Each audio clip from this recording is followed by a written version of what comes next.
প্রিয় দর্শক, সাজ্জাদ কাদেরের প্রীতি এবং শুভেচ্ছা নিন। এই মুহূর্তে আপনাদের সামনে কথা বলতে এসেছি আওয়ামী লীগের জন্য সুখবর, এই প্রসঙ্গটি নিয়ে কথা বলবো। আওয়ামী লীগের জন্য সুখবর কেন, কিভাবে?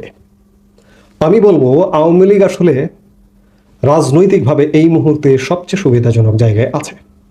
অনেকে আমার এই কথা শুনে অবাক হবেন, বিস্মিত হবেন, আশ্চর্য হবেন, কিন্তু কেন? আওয়ামী লীগ এই যে মুহূর্তে সবচেয়ে সুবিধাজনক অবস্থায় আছে এই জন্যই যে 5 আগস্ট সময়কালে আওয়ামী লীগ পতন সময়কালে আওয়ামী লীগের অবস্থা কিন্তু ভয়াবহ ছিল। জনপ্রিয়তা একদম তলার নিতে নেমে গিয়েছিল নানা কারণে। আপনারা সবাই জানেন আওয়ামী লীগের 16 বছরের কি কারণে অজনপ্রিয় হয়ে উঠেছিল।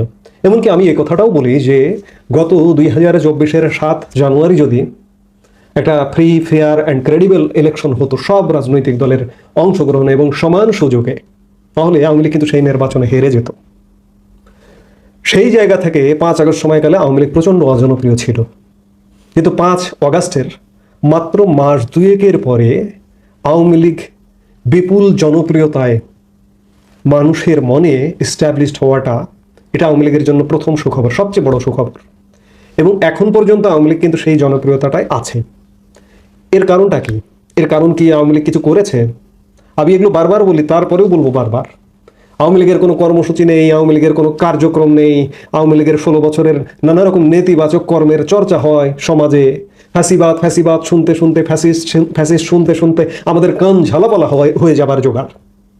এই যে যত আওয়ামী লীগের সমালোচনা হচ্ছে, অন্যদিকে বর্তমানে যে রাজনৈতিক দলগুলো ক্রিয়াশীল আছে, কাজ করছে, তারা আওয়ামী লীগ 16 বছর যে বিতর্ক তৈরি না করেছে তার থেকে শতগুণ বেশি বিতর্ক সৃষ্টি করছে বর্তমান যে রাজনৈতিক দল, প্রধান রাজনৈতিক দল এই মুহূর্তে ক্রিয়াশীল বিএনপি, জামাত এবং সমন্বয়কদের নবগঠিত রাজনৈতিক দল এনসিপি।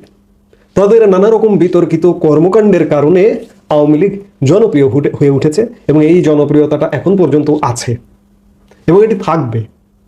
আমি একই সাথে বলবো যে এই যে অন্যান্য রাজনৈতিক দলের যে বিতর্কিত কর্মকাণ্ড, এমনকি ত্রিমুখী লড়াই শুরু হয়ে গেছে, এই ত্রিমুখী লড়াই শুরু হওয়াটাও আওয়ামী লীগের জন্য একটা সুখবর।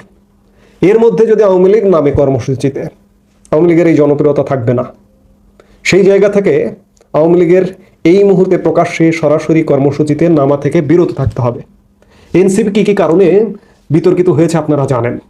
ঢালহীন, তলোয়ারহীন নিধিরাম সর্দার স্টুডেন্ট, এখনো পর্যন্ত স্টুডেন্ট, সেই ছেলেপেলে কোটি কোটি টাকার গাড়িতে চড়ে, চাল চুলোহীন, খেয়ে না খেয়ে বড় হওয়া, রাতারাতি খেয়ে না খেয়ে আপনি থাকুন, এটা কোনো অপরাধ নয়, কিন্তু আপনি না খেয়ে আছেন, হঠাৎ করে একটা আলাদিনের চেরাগ পেলেন অবৈধ, সেই চেরাগ দিয়ে আপনি কোটি টাকার গাড়িতে চলেন, প্রাডো গাড়িতে চড়েন, আর ঢাকা শহরে লক্ষ টাকার অফিস ভাড়া করে অফিস করেন। আছে না এরকম? সার্জিস আলম, হান্নান মাসুদ, কি চরম দারিদ্রতার মধ্য দিয়ে বেড়ে ওঠা। তাদের নিজেদের সাক্ষাৎকার, নিজেদের এলাকায় গিয়ে খোঁজ নিয়ে দেখুন, সমন্বয়করা প্রত্যেকটি, এরা কেউ কেউ বাইতুল মাল, বিভিন্ন রাজনৈতিক দলের বাইতুল মালের পয়সা দিয়ে পড়ালেখা করেছে। তাদের এখন জীবন যদি আপনি দেখেন, অবাক, বিস্মিত হয়ে যাবেন।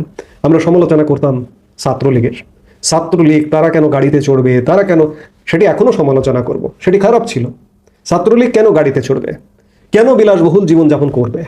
ছাত্রলীগ ছাত্রের জায়গায় থাকবে। ঠিক তেমনি ছাত্রলীগ কি করেছে, তার থেকে 100 গুণ বেশি এই সমন্বয়করা করছে। কোটি টাকার নিচে তাদের তদবির হয় না, বদলি বাণিজ্য হয় না। অর্থাৎ এরা যে নতুন রাজনৈতিক একটা ব্যবস্থার কথা বলে এসছে, সেটি নতুন তো নাই, পুরনোকে হার মানিয়ে দিয়েছে, পুরনোর চেয়ে 100 গুণ বিতর্কিত হয়েছে। এটি আওয়ামী লীগের জন্য সুখবর, এটিও আওয়ামী লীগের জন্য আশীর্বাদ। এই জন্যই আওয়ামী লীগের এই মুহূর্তে কোনো আসলে কর্মসূচিতে নামা ঠিক হবে না। আওয়ামী লীগ এই যে বিচ্ছিন্নভাবে বিভিন্ন জায়গায় বিভিন্ন অঞ্চলে মিছিল করে, হঠাৎ করে ঝটিকা মিছিল করবার পরে আওয়ামী লীগ কিন্তু ক্ষতিগ্রস্ত হচ্ছে। ওই মিছিলের জের হিসেবে আওয়ামী লীগের নেতাকর্মী গ্রেপ্তার হচ্ছে আরো বেশি করে, এবং চিহ্নিত, পরিচিত, সুপরিচিত নেতা গ্রেপ্তার হলে একটা কেন্দ্রীয় নেতা সাপোজ পরিচিত গ্রেপ্তার হলো, এটি কিন্তু সারা বাংলাদেশে ছড়িয়ে পড়ে। এতে করে আওয়ামী লীগ নেতাকর্মীর মনোবল ঘাটতি হয়। আমি যেমন গতকালকের একটা উদাহরণ দিই, শাহী আলম মুরাদ ঢাকা মহানগর দক্ষিণের সম্ভবত সাধারণ সম্পাদক ছিলেন, সাবেক সাধারণ সম্পাদক। কদিন আগে, সপ্তাহখানেক আগে গুলিস্তান এলাকায় তার নেতৃত্বে একটা ঝটিকা মিছিল হয়েছে। এই মিছিলের পরে তার নামে অনেকগুলো মামলা আছে, এই মামলার সূত্র ধরে তাকে গতকালকে গ্রেপ্তার করা হয়েছে। এই শাহে আলম মুরাদ গ্রেপ্তার হবার খবর ছড়িয়ে পড়াতে এতে করে আওয়ামী লীগের নেতাকর্মীর মনোবলটা ভেঙে যাচ্ছে। এজন্যই আওয়ামী লীগের অনুকূলে রাজনৈতিক ব্যবস্থা নেই। আওয়ামী লীগ মাঠে নামলে তাদেরকে ধাওয়া দিচ্ছে বিএনপি, ধাওয়া দিচ্ছে জামাত, ধাওয়া দিচ্ছে এনসিপি। রাজনৈতিক ব্যবস্থা কন্ট্রোলে নেই। বর্তমান প্রশাসন আওয়ামী লীগের পক্ষে নেই। তাহলে আওয়ামী লীগ কি নিয়ে মাঠে কর্মসূচি করবে? এই মুহূর্তে আওয়ামী লীগ হরতাল, অবরোধ, মিছিল সব স্টপ করে দেওয়া উচিত। কিন্তু স্টপ করে দিয়ে হাত গুটিয়ে বসে থাকা উচিত নয়। কর্মসূচি পালন করবার বাইরে নয়, পাবলিক কর্মসূচি নয়, প্রাইভেট কর্মসূচি পালন করুন। অন্দরমহলে কর্মসূচি পালন করুন, নিজেদের মধ্যে নিজেদেরকে সংগঠিত করুন।